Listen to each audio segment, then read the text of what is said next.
Tedesco's Xenon Racer first caught my attention when it was initially revealed last year. Now, after having played the game for over 2 hours thanks to the open beta, I'm mildly relieved to see that it doesn't just look flashy, but also does happen to have some real substance to it. But this beta version has made one thing very clear: this ain't no Sunday drive.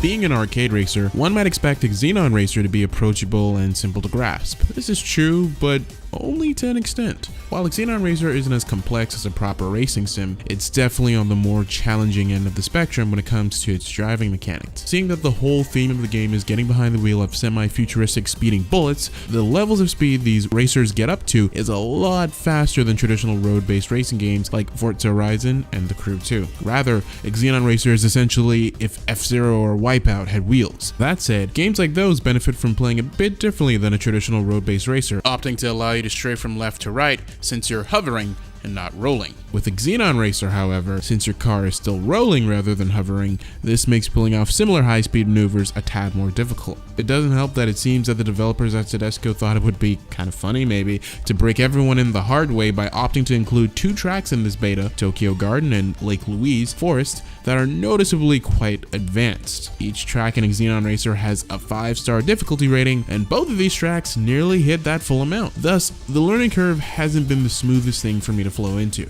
Right off the bat, you can see that the game is geared towards more the speed factor rather than maneuverability. It was only after fiddling around with the car customization menu for a good while did I realize that there are various parts which can be adjusted, which greatly affect how your car performs. I selected every part that improves handling since I was tired of careening into corners, moving on, and it was only after that did I finally have some real control over my vehicle. This is pretty important because what makes the included tracks so difficult is that they're more serpentine than straightaway, thus leaving me to become very familiar with Xenon Racer's drifting system, and you will have to as well. Pulling off drifts in a Xenon Racer isn't all that different than any other game, though they are quite important. Drifting allows your car to make the extremely tight turns with minimal speed loss, and then with the right timing, you can send it flying out of the turn with the tap of the boost button. Getting into the rhythm of drifting and boosting is the key to winning in a Xenon Racer, though I must admit, my rhythm is still a little bit broken. Due to the high speeds of the cars and incredibly sharp turns of each of these 2 tracks, I often found myself careening into the guardrail and sometimes another vehicle. Boosting also takes some skills since the boost system isn't continuous. Rather, it's segmented into 3 parts where only one can be used at a time. Once boost is engaged, it cannot be deactivated, which leads to more crashing if you use it at the wrong time.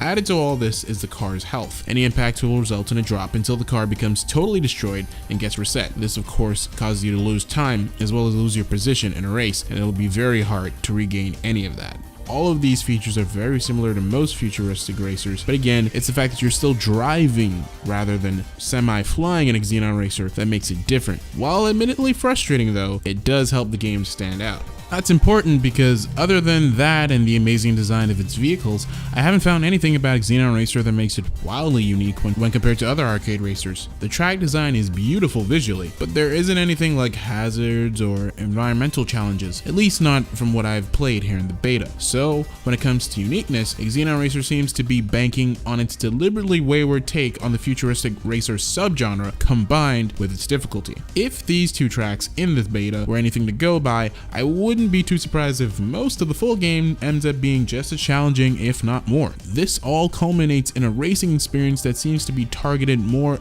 towards seasoned race fans rather than trying to cater to everyone. To be honest, this design caused my initial impressions to lean a bit more on the negative side. I thought the cars felt heavy and the tracks were excessively brutal, but after comparing it directly to the aforementioned Forza Horizon 4 and The Crew 2 by playing all 3 back to back, as well as another futuristic racer, Fast RMX, I'm intrigued to see how Xenon Racer will shape up in its full form. This game will probably make me pull my hair out, but it definitely has some promise.